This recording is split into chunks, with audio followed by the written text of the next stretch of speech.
semuanya yang hadir di sini. Sekarang silahkan membuat 3 kelompok diskusi. Nanti di buku pintar ada 3 cerita yang harus dibaca oleh masing-masing kelompok, dipelajari. Kelompok 1, iya boleh, mau 4 orang juga nggak apa-apa. Untuk cerita A nanti dipelajari sama kelompok 1. Untuk cerita B nanti dipelajari sama kelompok 2. Untuk cerita C nanti dipelajari sama kelompok 3. Tugas ibu-ibu semuanya pada masing-masing kelompok, nanti cerita tersebut dibaca. Kemudian setelah dibaca, nanti ditentukan siapa yang akan menjadi tokoh dalam cerita tersebut. Kalau misalnya di cerita A, siapa yang akan menjadi Agus dan siapa yang akan menjadi Ibu Lili. Begitupun di cerita B, nanti tentukan siapa yang akan menjadi Ita, siapa yang akan menjadi Ibu Lili, dan siapa yang akan menjadi Agus. Kemudian di cerita C, nanti juga ditentukan ada yang menjadi Ibu Lili, ada yang menjadi Agus, dan ada yang menjadi Ita. Silahkan dipelajari terlebih dahulu cerita tersebut.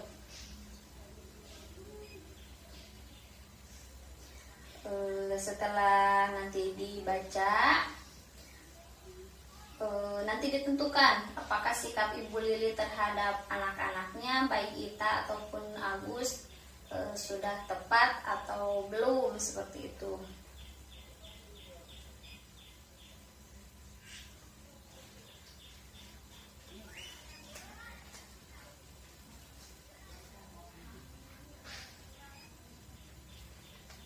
Baik, sudah ya Bu ya.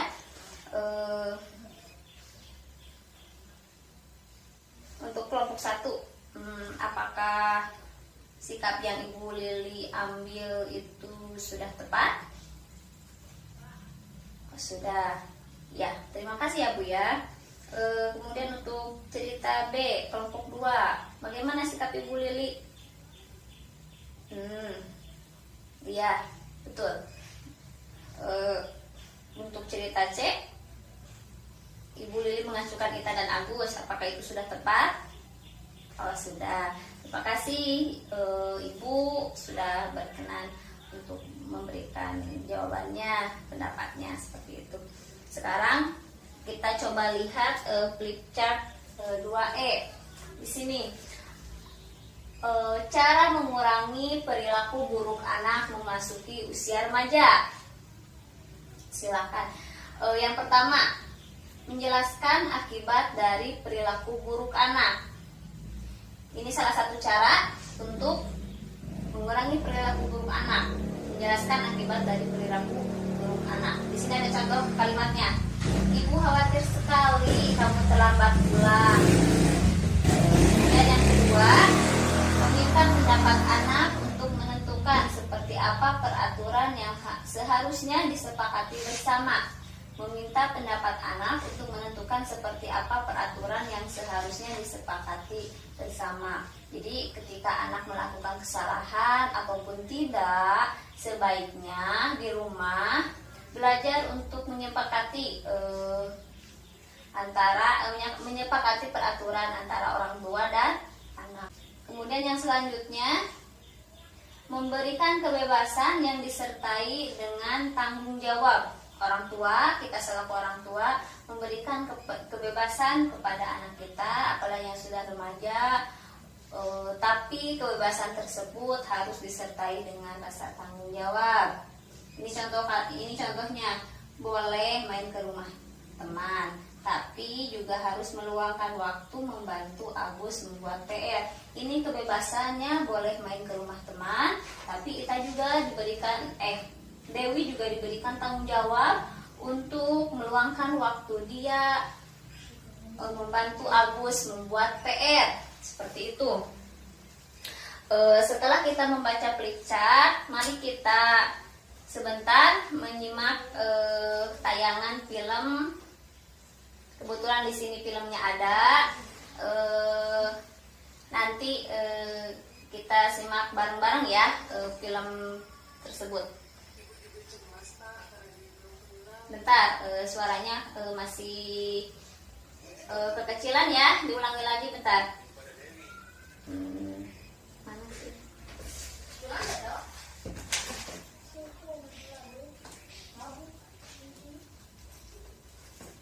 Simak baik-baik ya Bu ya. Terima kasih Dewi. Sudah jam segini belum pulang? Ibu juga cemas Pak karena Dewi belum pulang. Kita harus bisa lebih tegas dengan Dewi. Ibu juga Bu, jangan gampang saja memberikan izin kepada Dewi. Kalau sudah begini, kita yang repot. Ibu setuju kita harus tegas kepada Dewi. Tapi bukan berarti kita harus marah-marah atau kasar ya Pak. Kita harus bisa tenang dan mengendalikan emosi. Ya Tuhan, Dewi, Ibu lega sekali kamu sudah pulang dengan selamat, Nak. Dewi tadi main ke rumah teman. Terus kami main internet, Bu. Bapak dan Ibu khawatir sekali karena kamu belum pulang dan tidak ada kabar. Jika terjadi sesuatu dengan kamu, kami tidak tahu harus mencari kamu di mana. Dewi tadi mencari bahan untuk tugas sekolah di internet, Pak. Terus setelah itu, Dewi main game online. Jadi lupa waktu. Tadi juga Agus perlu bantuanmu untuk menyelesaikan PR. Sekarang dia sudah tidur dan PR-nya belum selesai. Bapak dan Ibu tidak mengerti tentang PR itu. Jadi kami tidak bisa membantu Agus. Dewi minta maaf sudah membuat Bapak dan Ibu khawatir. Agus juga jadi tidak bisa menyelesaikan PR-nya karena Dewi terlambat. Sini Dewi, duduk dekat Bapak dan Ibu. Kami tidak mau hal seperti ini terulang lagi. Ini sudah yang ketiga kalinya. Ibu dan Bapak telah memberikan kebebasan dan kepercayaan kepada kamu untuk bisa melakukan kegiatan yang mendukung keperluan sekolah dan masa depanmu kelak. Tapi, kebebasan dari kami harus disertai dengan rasa tanggung jawab dari kamu. Menurutmu, apa yang bisa kamu lakukan agar tetap bisa melakukan kegiatanmu dan juga bisa lebih bertanggung jawab? Kamu sudah besar. Bapak dan Ibu ingin kamu yang menentukan sendiri seperti apa sebaiknya sikapmu agar kami bisa mempercayaimu. Dewi akan memberitahukan dan minta izin dulu kepada Bapak dan Ibu. Dewi akan pulang ke rumah sebelum jam 6, supaya Dewi bisa membantu aku. Ibu senang sekali jika kamu bisa pulang sebelum jam 6. Kamu juga bisa membantu Ibu menyiapkan makan malam. Sekarang, Ibu harap kamu bisa mencucikan piring ya. Baik, jika begitu, kamu sudah menentukan sendiri sikapmu akan seperti apa. Bapak dan Ibu percaya padamu. Kami memberikan kebebasan, tapi harus disertai dengan tanggung jawab darimu, ya? Ya. Itu Ibu tayangan film dari sesi 2 ini. Apa yang Ibu pelajari dari cerita Dewi tersebut? Silakan yang mau mengutarakan pendapatnya boleh. Mohon Ibu Billy sok mangga. Oh, Ibu bapaknya tidak marah. Ada lagi yang ingin disampaikan? Anaknya dikasih tanggung jawab. Ya. Terima kasih Ibu sudah mau memberikan pendapatnya. Atur nuhun pisan. Jadi begini, Ibu, dari cerita Bu Lili tadi, Bu Lili dan Pak Rusli sepakat untuk bersikap tenang namun tegas dalam menghadapi Dewi. Bu Lili dan Pak Rusli tidak menghakimi tindakan Dewi, namun mereka menyampaikan akibat dari tindakan Dewi. Bu Lili memilih untuk mengatakan, Ibu dan Bapak khawatir sekali, dan Agus jadi tidak bisa menyelesaikan tugas sekolah. Daripada mengatakan, kamu kemana saja, tidak ada kabar. Dengan menyampaikan akibat dari perbuatannya, anak akan bisa menerima bahwa ia bersalah. Bu Lili dan Pak Rusli juga memberikan kesempatan pada Dewi untuk menentukan sikap selanjutnya seperti apa. Mungkin itu yang bisa disampaikan dari saya. Terima kasih. Assalamualaikum warahmatullahi wabarakatuh.